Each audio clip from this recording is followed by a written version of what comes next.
Good afternoon, everybody. Well, this is a rather pregnant pause. I'm actually here to tell you we're going to wait another minute to give people time to come in before I introduce the session. But I'm aware we've got folks online, so I don't want to delay too long, but we'll just give people another minute or two. Thank you.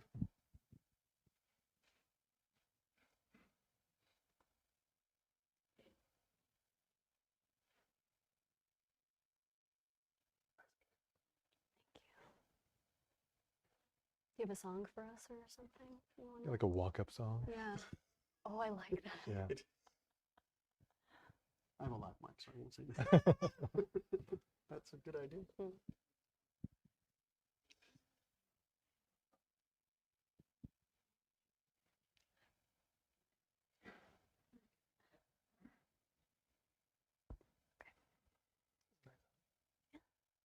You got some buddies?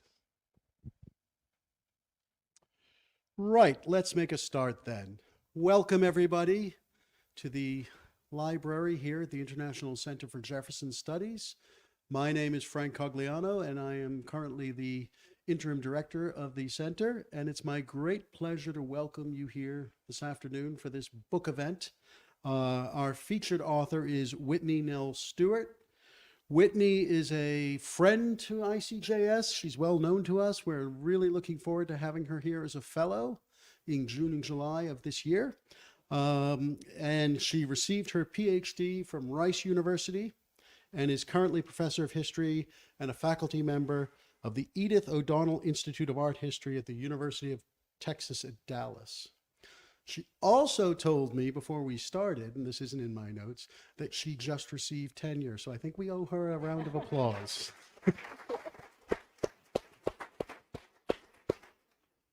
And that tenure was very, very well deserved. She's published widely, and she's published important journal articles in journals such as Winterthur Portfolio, the Journal of the Early Republic, and the Journal of Social History. She's an historian of slavery and enslavement in the American South, and her most recent book is This Is Our Home: Slavery and the Struggle on Southern Plantations. She will be in conversation today with someone who's well known to most of you, I hope, our good friend, ICJS's own Andrew Davenport. Andrew is completing a PhD at Georgetown University, and he is the director of the Getting Word Project here at Monticello. So you didn't come here to hear me, so I will stop talking, and I will hand you over to Andrew and Whitney. Please welcome them.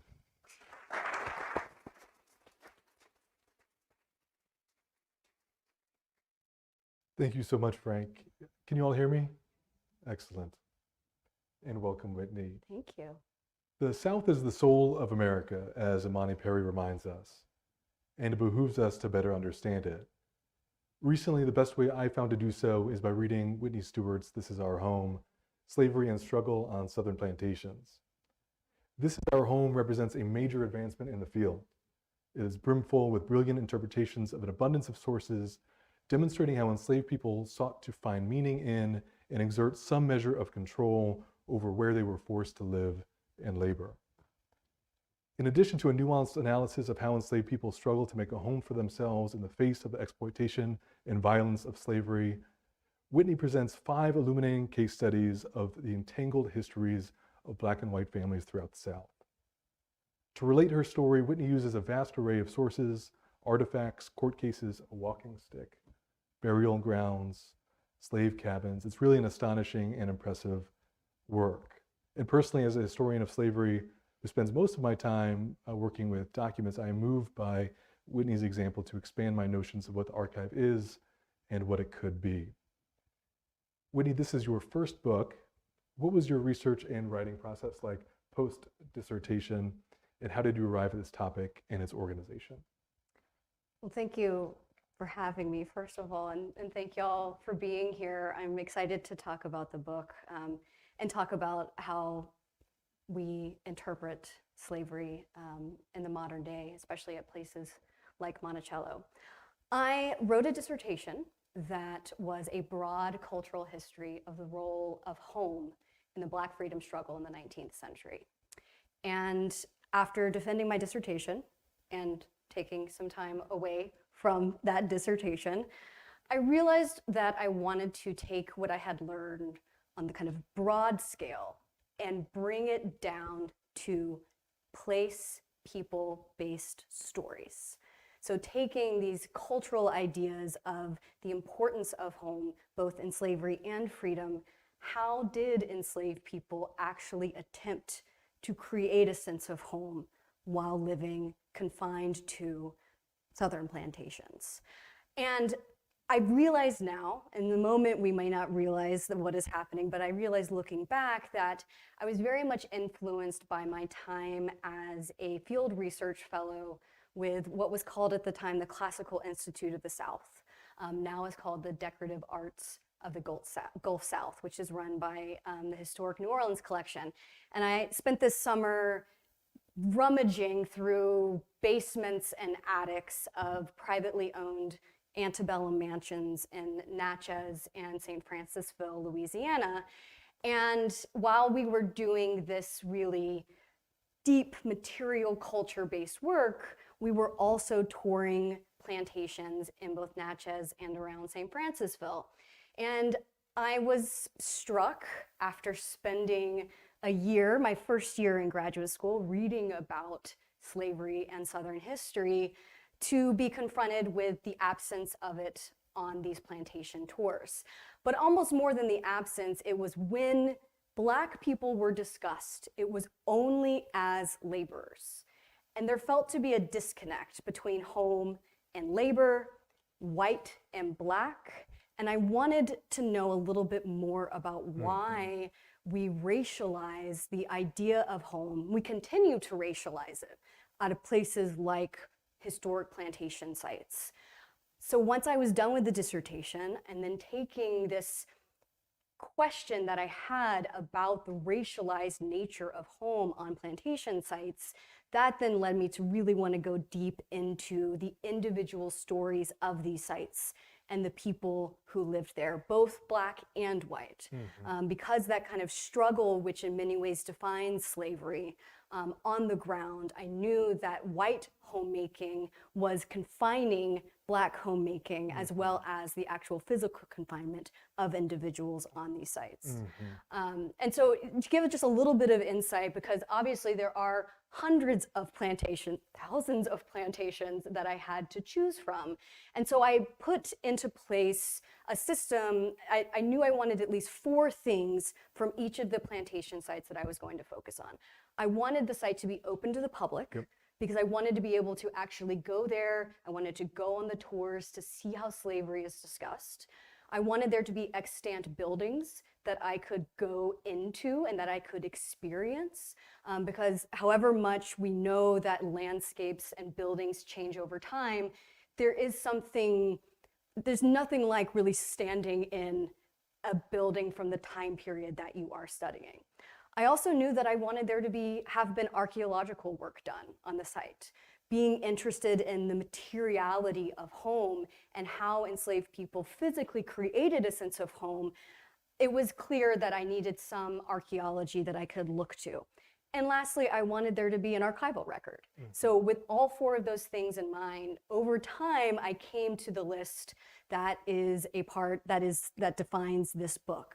And the 5 plantations are Montpelier Plantation here in Virginia, Stagville Plantation in Durham, North Carolina, Gaineswood and Chatham Plantations, which were owned by the same family, in Marengo County, Alabama, Patton Place, or what is now called Barner Hogg in Brazoria County, Texas, and lastly, Red Cliff Plantation in what is now Aiken County, South Carolina.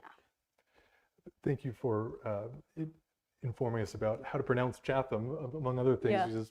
There's a Chatham, Virginia, not too far away from here. And but let's talk specifically about being on the ground at these sites. Who are some of the local people that you met, the public historians, guides, frontline workers at these various historic plantation sites whose work you draw upon and who you learned from and exchanged ideas with in This Is Our Home?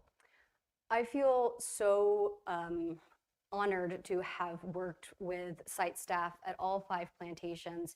And I was very aware of the fact that these are experts that are not often thought of as experts by academic historians.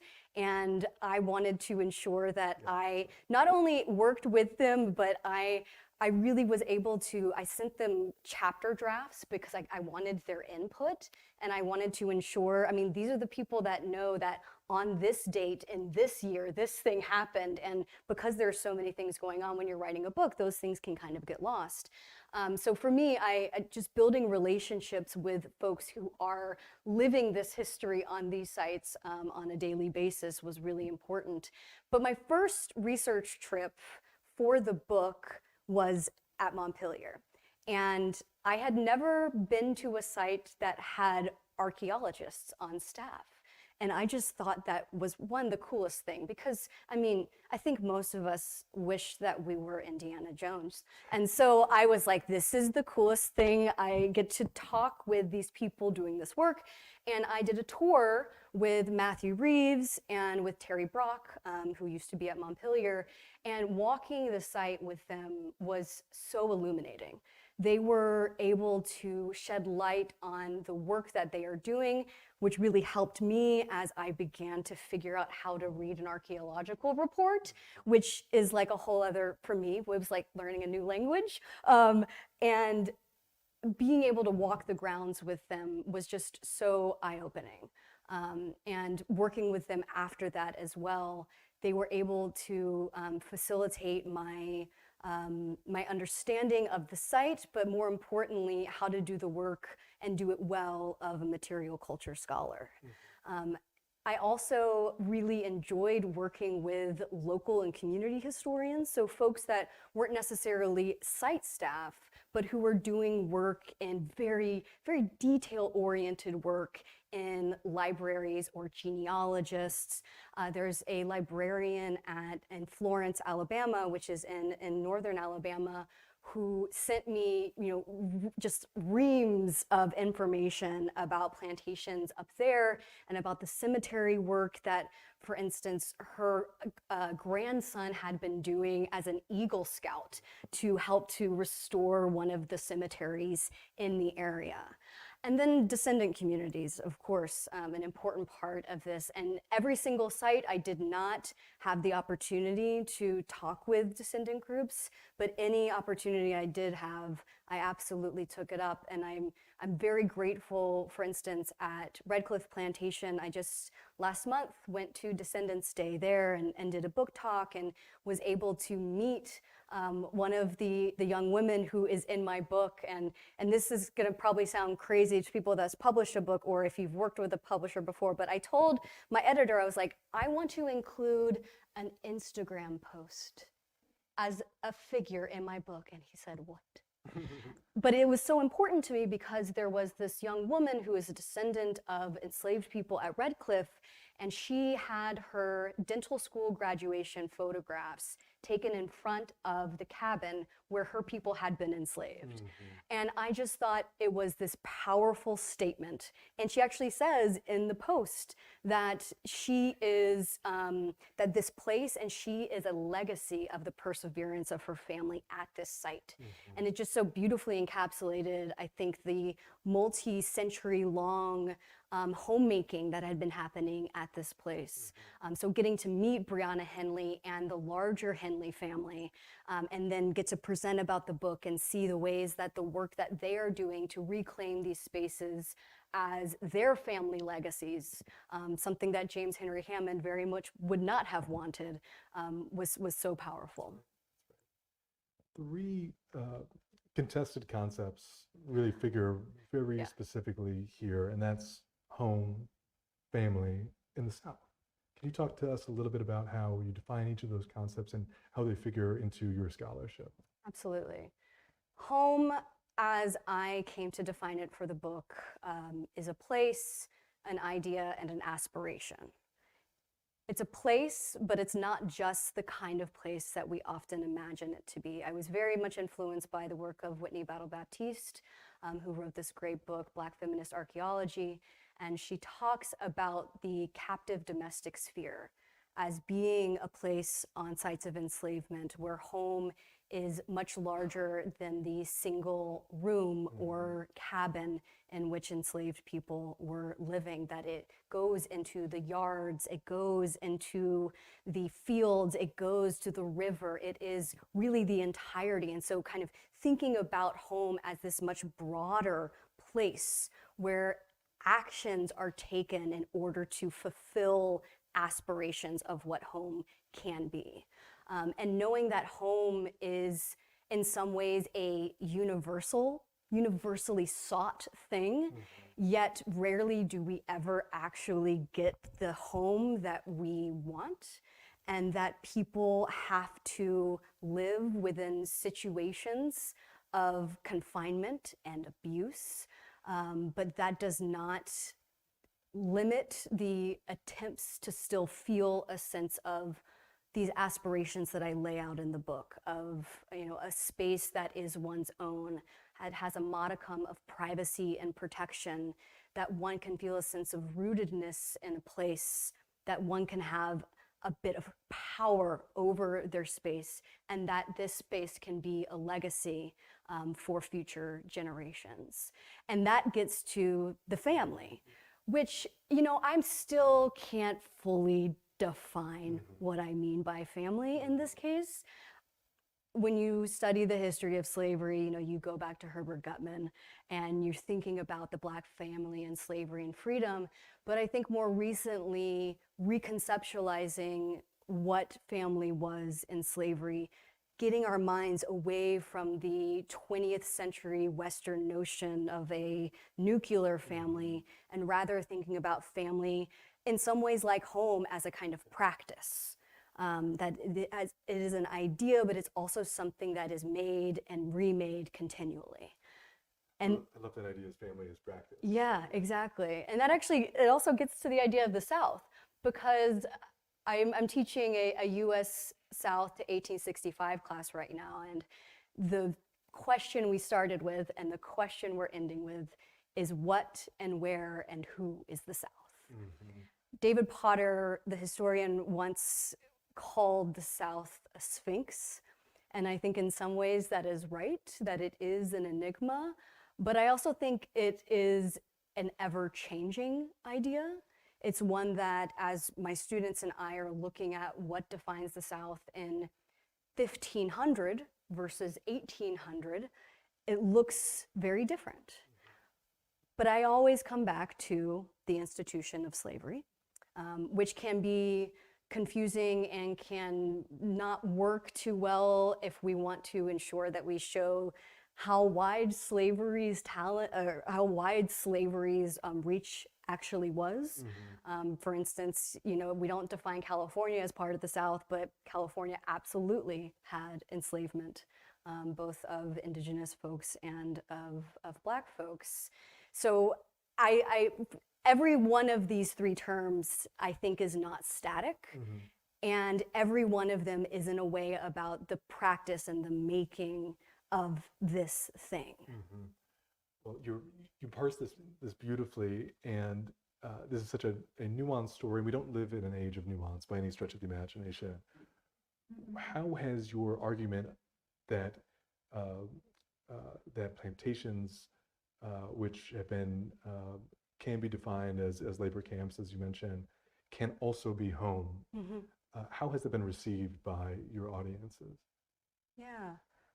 Well, I have had conversations with many Black individuals who tell me, I do not want to step foot on a plantation. Right. And this is not the place that I want to call an ancestral home at all. Right. And I, absolute respect, and it's really important for me to hear that.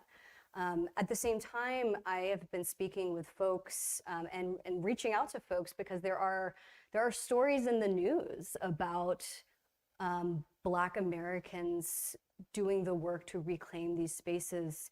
Last year, there was a front page Washington Post story about a woman named Stephanie Gilbert from Philadelphia. I see some people nodding in the audience here. And it is this very powerful story about how she has been doing incredible historical work to discover her family's history and the relationship that they had with a Maryland plantation where they were enslaved. And she had created a very good relationship with the white family that owned this plantation. But last year they sold the plantation to a different family who did not want to grant her the same access to the site in order to, for instance, celebrate Juneteenth there, or simply to just go and go to the area where she thinks her family members were buried. And having a conversation with her, she's a former AT&T executive, so she comes to Dallas all the time, which was great for me. So I actually got to meet her in person.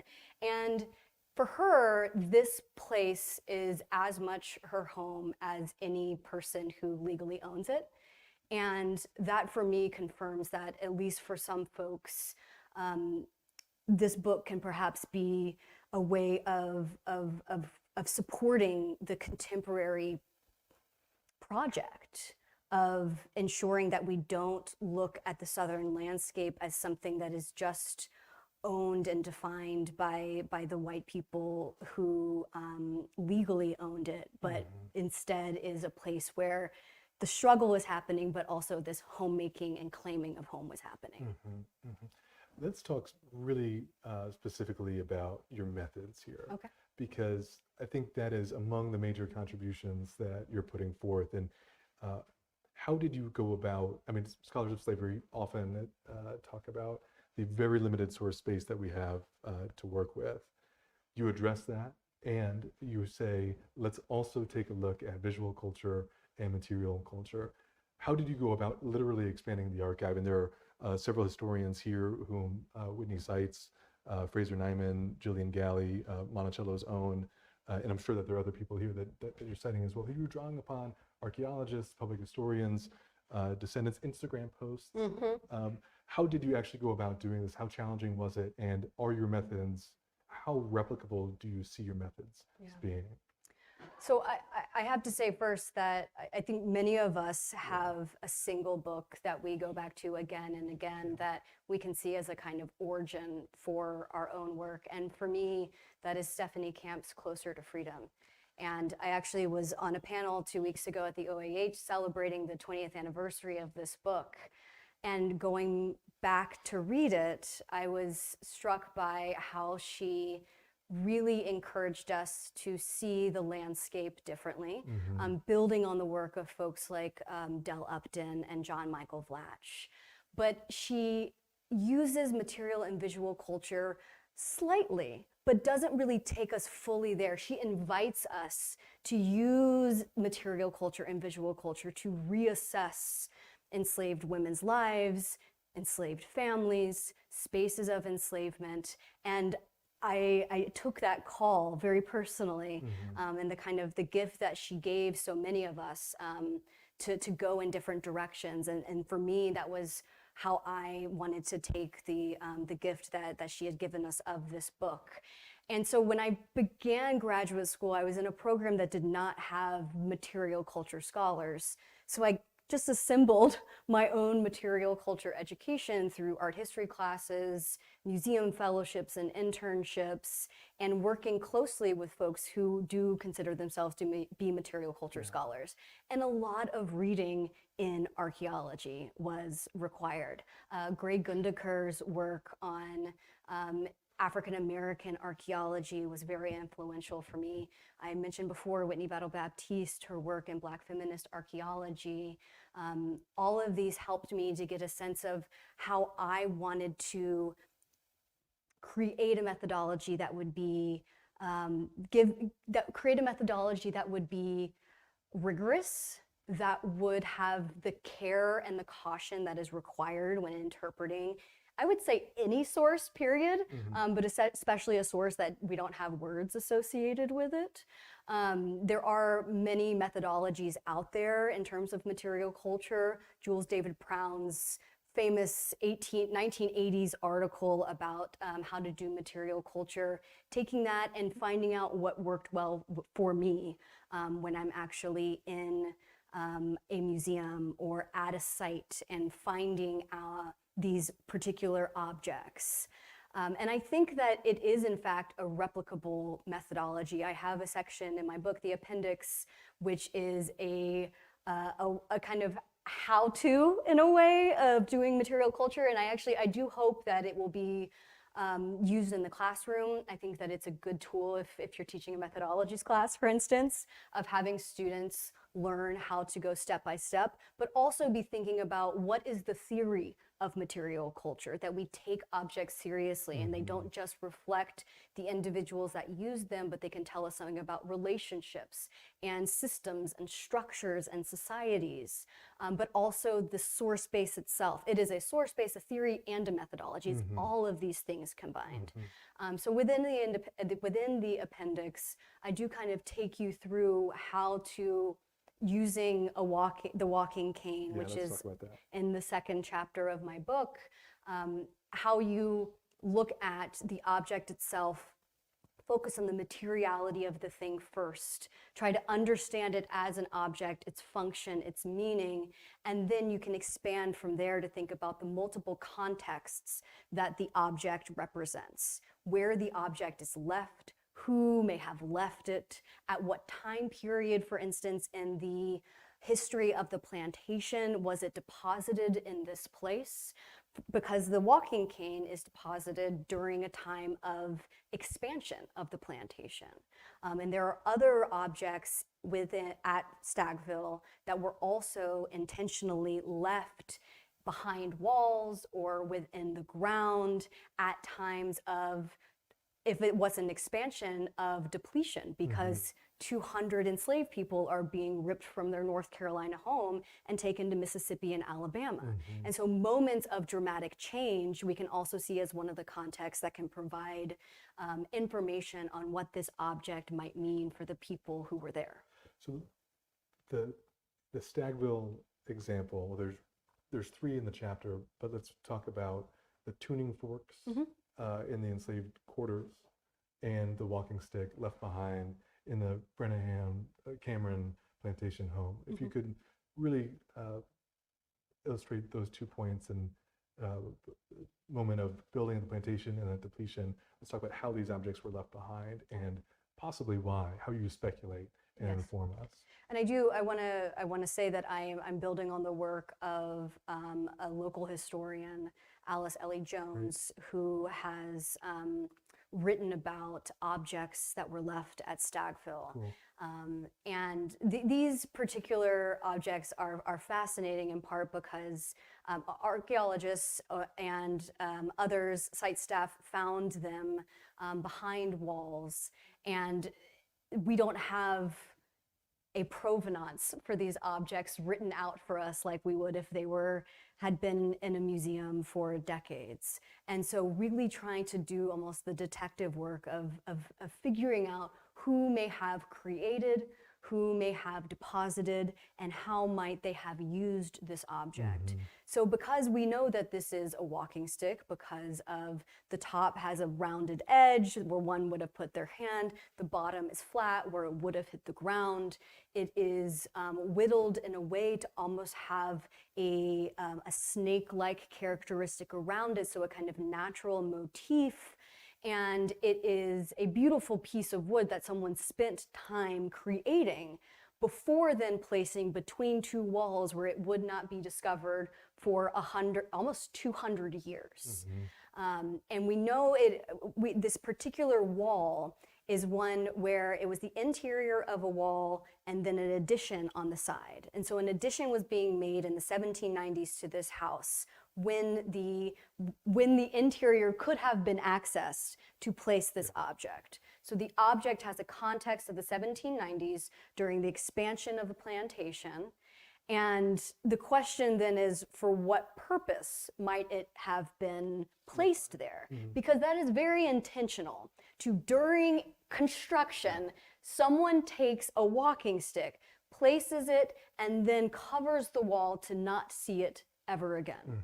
And this is where Alice Ellie Jones and others who have worked on intentionally placed objects, archaeologists who have worked on intentionally placed objects, are thinking about how enslaved people might have been calling upon these hidden objects in their quest to create a more private, secure, protected place. So perhaps this could have been part of a conjuring ceremony by individuals calling upon ancestors and others and using the object as a part of that calling. Yeah, it's beautiful. It reminds me that there are, here in Monticello, archaeologists have unearthed 2 million artifacts. Do I have that right? And counting. Incredible. And there's so much meaning infused within those artifacts. If you spend time at our lab, as I know Whitney will this summer, as other folks here in this room, there's so much there to read, to try to understand life here at Monticello, how meaning was made, and that's really what Whitney is describing. What tips do you have for other scholars seeking to do this work who may not necessarily be material culture students, but who would like to truly expand their notions of how history can be made? I think talking with and listening with people who are dealing with objects on a daily basis.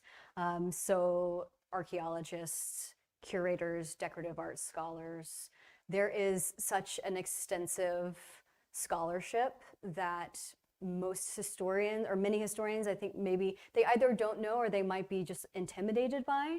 But it is there, and I have found that people who see and read history through objects want to evangelize this method of history. And so learning from them, listening from them, talking with them is the best way that I could find to really get to know how to do this work. It's very dialogic. It reminds me that one of the most significant uncoverings relatively recently in Monticello, 2014, I think, is Susan Stein and Emily Johnson, curators, found a lost diary by one of Jefferson's great-granddaughters who describes the interior of John Hemmings and Priscilla Hemmings' cabin, known Monticello Building T on Mulberry Row. And within the letter, within her diary entry, she talks about how within John Hemmings and Priscilla Hemmings' cabin, there were a rumpled pillowcase, a counterpane, and on a shelf, a bandbox with wallpaper of a dog running across it. And that archival work, being open, obviously, to seeking new documents, seeking new meanings, informed how, when we went about rebuilding Building T, the Hemmings cabin, what's now known as the Hemmings cabin, we were able to replicate, based upon that letter, the meanings, or hopefully the meanings for our audience, for our visitors, to better understand how the Hemmings family in particular, in this case, aspired to a home. Yeah. Because what is that not but an aspiration, at the very least, of a 168 square foot home, but one in which meaning can be infused by how we, with what we leave behind. Absolutely. And that actually, that's a great point too, that sometimes we imagine material culture can only happen when you are with the thing itself. But often you're doing material culture by reading about the objects. Right. So it doesn't have to be in front of you to do the work, but you are looking at textual evidence differently if you're searching for the material.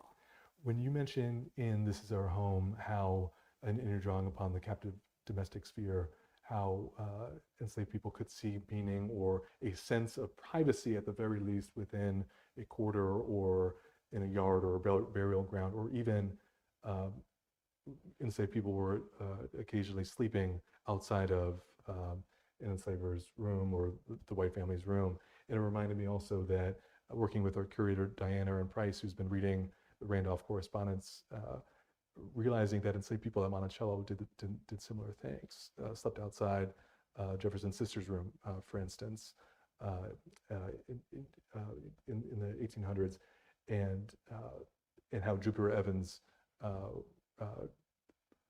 slept in the cellar. So even just as you're talking, I'm getting all of these ideas, and this is exactly what your work does for us. You are really talking about not just artifacts, of course, but these human stories. And you mentioned Beyond Henley, descendant of the Hammond family from Red Cliff in South Carolina. All of these chapters that you present, and you're very clear about this too, but I think it is maybe not so noticeable, but each of these chapters present these very entangled histories of Black and white families, which is part of the legacy of intimacy of slavery. How did you arrive at that, and was that really a crucial decision on your part to present Black and white families and how home could be informed by one another? Yes, so the Red Cliff example might be an extreme one. If y'all don't know about James Henry Hammond, I don't want to tell you to go read about him, but Drew Faust wrote back in the 1980s about Hammond, and his story is one that so clearly showed me his attempts to limit how enslaved people on the larger Hammond estate could feel a sense of home. That his brutal enslaving tactics that, for example, resulted in the loss of over 80 lives in his first decade of ownership, were meant to not only confine movement, but to confine and to limit how one could relate to the space, how one could shape their own space. He was so overbearing in creating what he thought was going to be this perfect kind of dream home at Red Cliff that it was obvious that the homemaking of James Henry Hammond was limiting and shaping the homemaking of the Henleys and others. And he might not have realized it, but in fact, the homemaking of the Henleys was shaping how his home was also being made. Not only because they were doing the work of the domestic sphere in the Hammond mansion, but also that they were creating swept yards in the space immediately to the rear of the mansion, and so shaping the landscape in ways that they wanted to.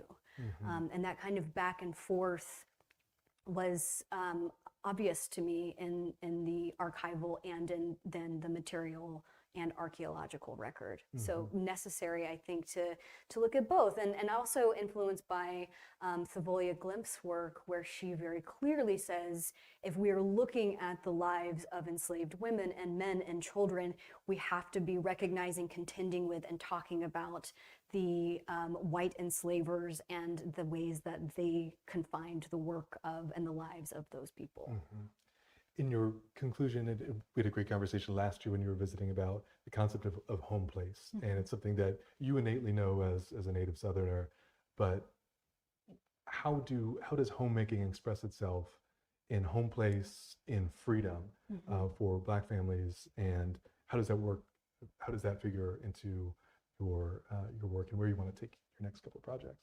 Yeah, and I should say, my original title had the word home place in it, and I was a little bummed when my editor was like, you should probably just shorten that, because home place to me is the bell hooks term of a space of resistance for Black women. And that seemed to encapsulate for me what I was trying to say about what this space was, that it was much more than just a laboring space, but it was this site of resistance and a site of struggle and meaning making, that it could be all of these things. But that idea of home place and the kind of more general idea, the Southernness of home place, is rooted in this book. And I do think that as I move forward with my next projects, and I have 2 book projects that I'm working on, both of which come out of this first book, the idea of home that was attempted by an enslaved woman named Rachel at Patton Place in Brazoria County, Texas, who this woman lived from the 1840s into the 1850s as the, quote, mistress of the household, and had or expressed a level of authority over the household, over herself. And yet in 1854, her enslaver was deemed non compos mentis, was taken to an insane asylum, and she lost immediately her position on the plantation. Yet over the next 30 plus years, she kept coming back to this place. She was removed to Cincinnati, gains her freedom papers, and immediately comes back to Texas because she wants to be at this place. Her freedom papers are then stolen and she is re-enslaved, but then she keeps wanting to be at this place. And the idea of home at Patton Place, I want to understand how not just Rachel, but enslaved people more broadly, including two people that we have WPA narratives for who were born enslaved on the plantation. But also previous to that, this was an indigenous homeland. The Karankawa, who historians for about 150 years have been saying are extinct, they were in fact living in this area, and Karankawa descendants in the last 5 years or so have been proudly proclaiming and telling people they are in fact not extinct and need to have their history told more completely. So thinking about this also as plantations, not just as a home place of enslaved people, but also going back and thinking about home for indigenous people there. And then moving forward, this book is going to be a 200 plus year history from indigenous homeland to contemporary public history site. But we have convict laborers that were living and working on this site, Black cowboys and ranchers, Black oil workers who were working on this site. I mean, there's this multiple stories of homemaking over 200 years at one single plantation, and the kind of place-based narrative that I started to get into there is really inspiring to me. And then lastly, the other book project, which I'm really starting here at Monticello in June, is inspired by a young man named Henderson Johnson. Henderson was the child of James Henry Hammond and a woman named Sarah Johnson. And when Henderson was 14 years old, he was apprenticed to a viticulturist in Georgia and taken away from his family. And as James Henry Hammond became more and more obsessed with winemaking, he was clearly seeking to use enslaved labor to create this, what he thought would be the next great cash crop of the South, which was going to be wine. And as I began to think about wine and slavery, I naturally came to here, Monticello. And so following in the footsteps of another fellow who's working right now on enslaved winemakers, Sidney Love, I want to look at the long history of the American wine industry's relationship to unfree labor. From Revolution to Reconstruction, from Virginia to California, how was American wine rooted in bound labor? If you have just time enough to read one chapter from Whitney's book, I would recommend chapter 4 on Rachel at Patton Place. It's an extraordinary story that Whitney deftly tells, expertly tells, and it will figure into, you're already got tenure, right? Like, you don't have to do this. You don't have to pursue 2 book projects at once, right? Yeah, it's fun. It is fun. Okay, it can be great fun. Yeah. Yeah. Well, with that, let's open for Q&A from the audience. Thank you so much. Thank you. And I know that we have a microphone that we passed around. There's a question in the front row right here. Great. Caitlin, thank you right here. Perfect. This is wonderful. Thank you. This is more of an inchoate jumble of ideas, but bear with me. We just heard a wonderful interview on NPR with George Takei, who has just written a children's book with someone about his time in the internment camps and how his memories of the home his parents made in those camps is a wonderful thing. At the same time, it's a very dark thing. And I was just thinking how universal wherever we are, a jail cell, we draw on the wall. I am here, I exist, and this is my place. And it's just a fascinating psychological through line from the prehistoric caves, at Lascaux to now. Everywhere we are, we put our stamp on it. And yes, if it's an abusive home, there certainly is a mixed dark with light, but it's a human thing, and it's beautiful. So thank you for doing this. Yeah, I want to call out the work of Vincent Brown, who has talked about slavery as not just a struggle for survival, but a struggle for meaning. And that was really important for me to have in the back of my head at all times, that people, yes, are struggling to survive, but that there's something more that we seek in a natural way, that we're seeking to do more. And there's a geographer, Ifutan, who distinguishes between space and place. That place is a space that humans make meaning of.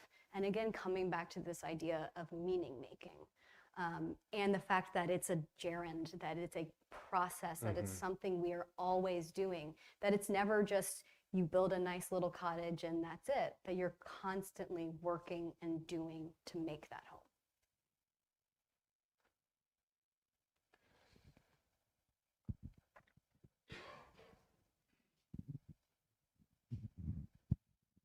Whitney, first of all, thank you. It's fascinating work.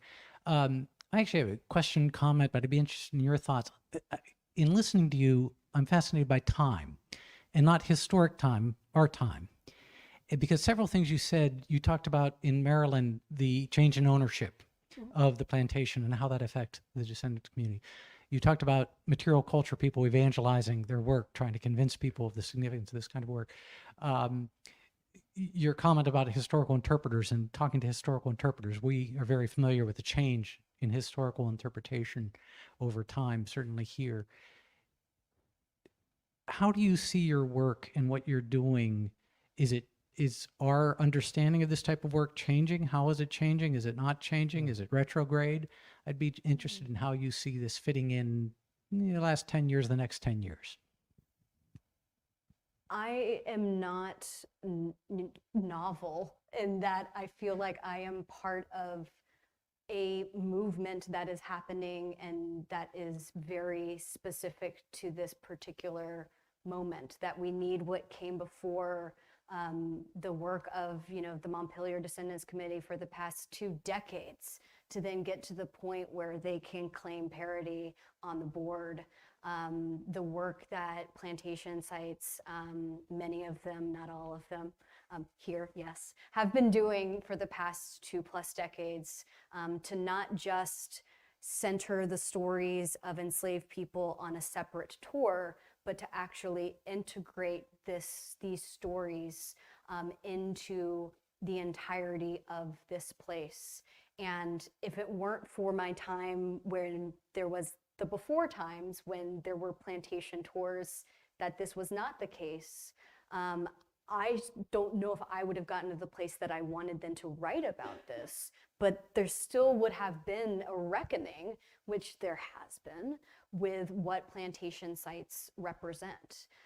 At the same time, there has been a kind of, especially during the height of the debates over the Confederate monuments across the nation, there was a lesser discussed, but I think still important conversation about whether plantation sites are Confederate monuments.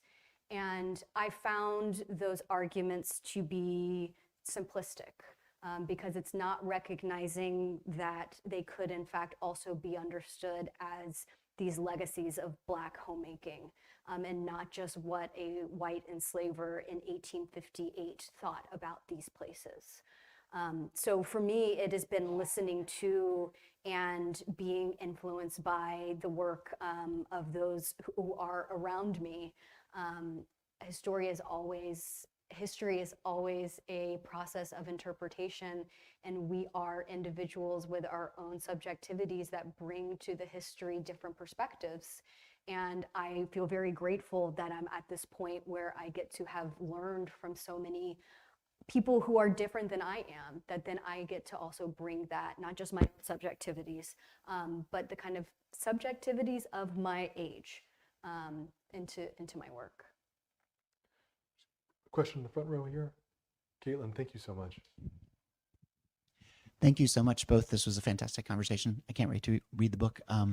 You mentioned this a little bit. I don't know if it's part of it, but given especially the wine work that you're imparting on, I was kind of wondering around about plants and gardens and how one thinks about those, perhaps as an archive or a record of certain kinds. In the sense that I think that was often a very important space of of healing, of meaning, probably of beauty, of other things, right? That people were using. And that might, I just wonder if you have thoughts about how one gets at that. Maybe it's in the book and I'll find out, but just curious.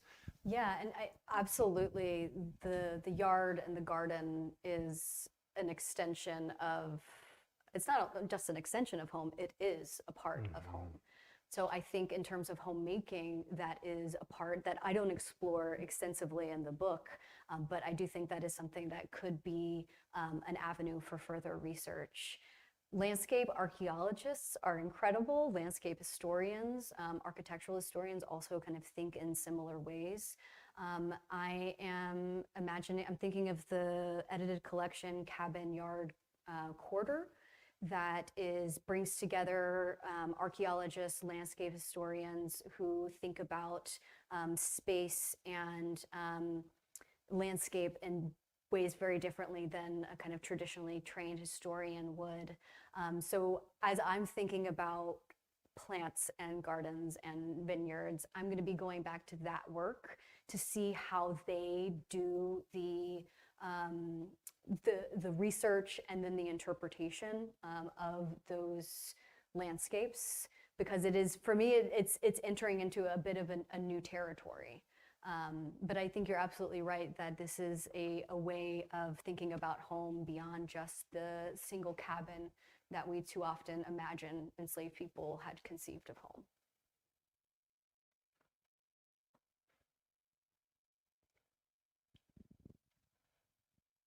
Yeah, thank you. You talked a lot about, this idea of like space, place, and homemaking as being something, both universal but also individual. And kind of in your research, have you seen that process of homemaking look different at different areas across the South? Because obviously, different plantations look different. Virginia tobacco field looked different from a South Carolina rice and indigo plantation. So what did that homemaking kind of look like in different areas?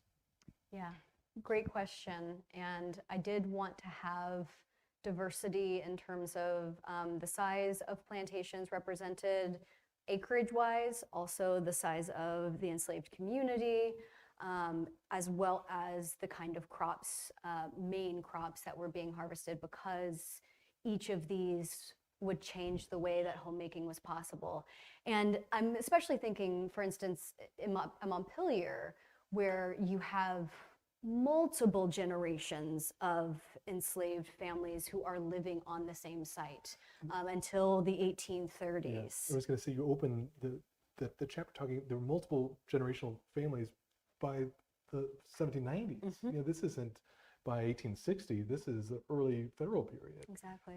That's so, thank you. And that's going to look very different than at Gaineswood and Chatham, where just 10 years before the history that I am discussing, they had been forcibly displaced from their home in North Carolina and families were broken up. So that difference in terms of the context of who and where and when your family was made and able to sustain itself, I think that certainly played a part in how homemaking was taking place. And I mentioned Grey Gundaker before. Her work and thinking about burial grounds and the practice of burying, of rooting one's people in the ground, that you had to be near your people to make this space feel like a home. And the idea of being forcibly migrated is horrific on many levels, but you are now separated from your ancestors, a kind of, multiple times over, since you were separated from your ancestors in Africa. And so that idea of the difference, I think, between when and where families were able to be made, and the connection then goes back to, family and home. I think they're not synonyms, but they have a lot of connections and overlaps, and you feel more able to make a family when you feel like you have a stable home. You feel like you have a stable home when you feel some stability with your family, Yeah. that these things very much do go together.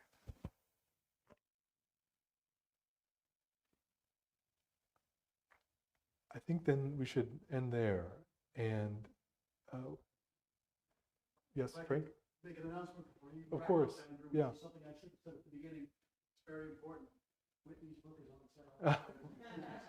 And Sorry. great. Whitney's book is on sale. This is an example of a really courageous scholar who tells an extremely nuanced story that is really vastly important for the work of the field, but for public history sites, especially while we're gathered here. And I commend you for taking it up and for expertly writing and communicating it. Because it's not an easy story to tell. It's hard. In fact, it's so hard no one's done it before. And Whitney has. And she's drawn upon the work of local historians, descendants, frontline historical workers at these sites across the country. And it's packaged in this really wonderful book. And congratulations, Whitney, and thank you for joining us.